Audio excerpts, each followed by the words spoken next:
प्यारे दोस्तों, स्वागत है आपका एक बार फिर अपने नॉलेज हब ज्ञातवा में। आज एनसीसी के दूसरे chapter national integration and awareness यानी राष्ट्रीय एकीकरण और जागरूकता के इस भाग में हम चर्चा करेंगे अनेकता में एकता की। तो शुरू करते हैं आज का वीडियो।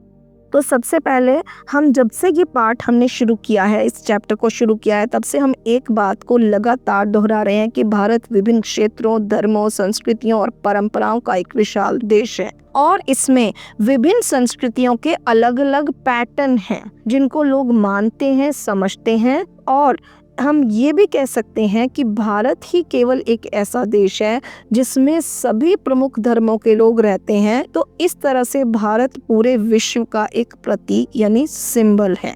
तो भारत कश्मीर से लेके कन्याकुमारी तक अलग अलग क्षेत्रों और अलग अलग भौगोलिक विशेषताओं का देश है।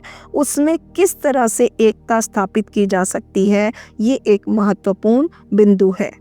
भारत में जो विभिन्न भौगोलिक क्षेत्रों के लोग हैं, विभिन्न भाषाएं बोलते हैं, उन सभी विविधताओं के बावजूद एक कॉमन फैक्टर है जो हम सब भारतीयों के अंदर है, जो हम सबके अंदर एकता की भावना विकसित करता है। और वो हम सबको जोड़ने वाला जो फैक्टर या तत्व है वो है भारत का संविधान। यानी भारत का एक संविधान है और हम सब उसी को मानते हैं। ये हमारी एकता का सबसे पहला सूत्र है।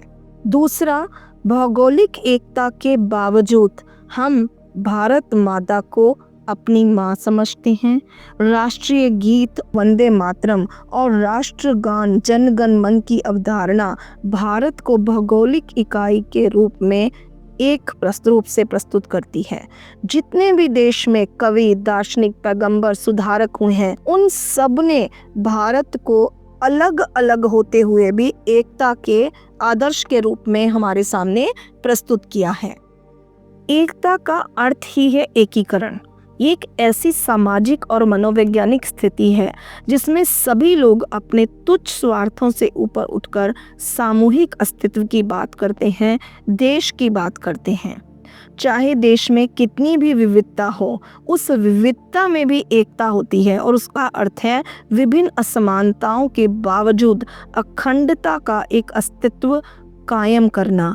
और वो अस्तित्व जो भारत की महान संस्कृति का एक हिस्सा है, वो इस बात पर आधारित है कि विविधता मान व संपर्क को समृद्ध करती है। भारत महान सांस्कृतिक विविधताओं का देश होने के बावजूद भी एक साथ एकजुटता से रहता है। और इसका अगला सबसे महत्वपूर्ण कारक है धार्मिक एकता की भावना। हिंदू धर्म क्योंकि भारत की आत्मा है, इसके साथ साथ बौद्ध धर्म, जैन धर्म, इस्लाम धर्म, सिख और ईसाई धर्म, पारसी धर्मों के लोग भी उसी आत्मविश्वास और आज़ादी के साथ रहते हैं जिसके साथ उन्हें रहना चाहिए। देश के सभी लोग होली, दिवाली, क्रिसमस, ईद, बुद्ध जयंती, महावीर जयंती सभी त्योहार एक साथ मनाते हैं, जो स्पष्ट करता है कि भारत की धार्मिक एकता एक है। तीसरा सबसे महत्वपूर्ण बिंदु है भारतीय दर्शन। भारतीय दर्शन का विकास क्योंकि भारतीय भूमि पर हुआ और इसने विभिन्न संस्कृतियों को एक साथ जोड़ दिया।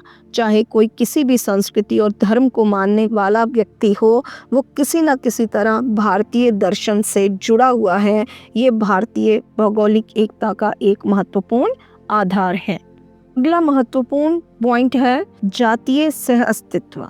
हम सब मानते हैं कि भारतीय समाज की एक बहुत महत्वपूर्ण विशेषता है विभिन्न जातीय समूहों का सह अस्तित्व। ये समूह आपस में इस तरह मिलकर रहते हैं कि इनके अंदर कोई भी पारस्परिक ना तो हस्तक्षेप है, ना ही उनकी कोई पहचान खत्म करता है, बल्कि वो अपनी पहचान के साथ एक दूसरे के साथ मिलकर रहते हैं। हालांकि संविधान में कुछ जातियों के लिए अलग से प्रावधान किए गए हैं, परंतु देश में सभी जातियां एक दूसरे के साथ सह अस्तित्व से रहती हैं। सांस्कृतिक एकता हमारी विविधता में एकता का सबसे बड़ा कारक है।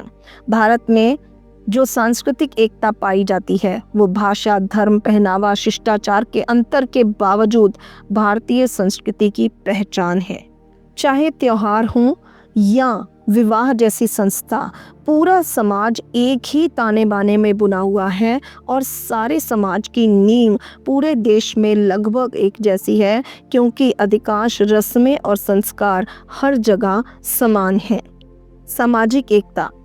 भारतीय समाज विविधतापूर्ण है, जिसमें कपड़े, भोजन, आदतें, रीति रिवाज सब उत्तर से दक्षिण तक अलग अलग हैं। हालांकि कुछ सामान्य कारक हैं जो सभी समाजों को आपस में जोड़ते हैं, और जिस तरह से भारत में शहरीकरण हुआ और लोग एक जगह से दूसरी जगह जाकर बसे, उससे पूरा समाज एक ताने बाने में बुन गया और ये हमारी राष्ट्रीय एकता का एक आधार स्तंभ बना है। राजनीतिक एकता। इसको समझना बहुत आवश्यक है कि भारतीय संविधान के अनुच्छेद 1 के अनुसार भारत राज्यों का एक संघ है, यानी इसमें अलग अलग राज्यों को मिलाकर एक राष्ट्र बनाया गया है। और सबसे पहली बात, अगर हम ऐतिहासिक रूप से देखें तो चंद्रगुप्त मौर्य के नेतृत्व में सबसे पहले भारत एकजुट हुआ था। उसके बाद अशोक, समुद्रगुप्त, चंद्रगुप्त, हर्षवर्धन, अकबर जैसे जितने भी राज्य आए, सम्राट आए, हमारा देश एक रहा। भारत में जब ब्रिटिश शासन आया, उसके बाद भी हर जगह एक ही तरह के कानून लगाए गए और इस तरह एक राजनीतिक एकता को बनाए रखा गया। तो में अगर इतिहास में देखें तो अशोक ने जो आहूत दंड समाता यानी दंड की एक रूपता और न्याय की प्रक्रिया में एक रूपता की अवधारणा शुरू की थी, वो आने वाले सभी शासकों के लिए आदर्श बनी और राजनीतिक रूप से भारत एक रहा और आज भी एक है और भविष्य में भी एक रहेगा। प्यारे दोस्तों, मुझे आशा ही नहीं पूरा विश्वास है कि आपको ये वीडियोस बहुत पसंद आ रहे होंगे और आप इस साल अपने एनसीसी सर्टिफिकेट में अल्फा ग्रेड ज़रूर लेकर आएंगे। यदि आपके कोई सवाल हैं या सुझाव हैं तो कमेंट बॉक्स में ज़रूर डालें।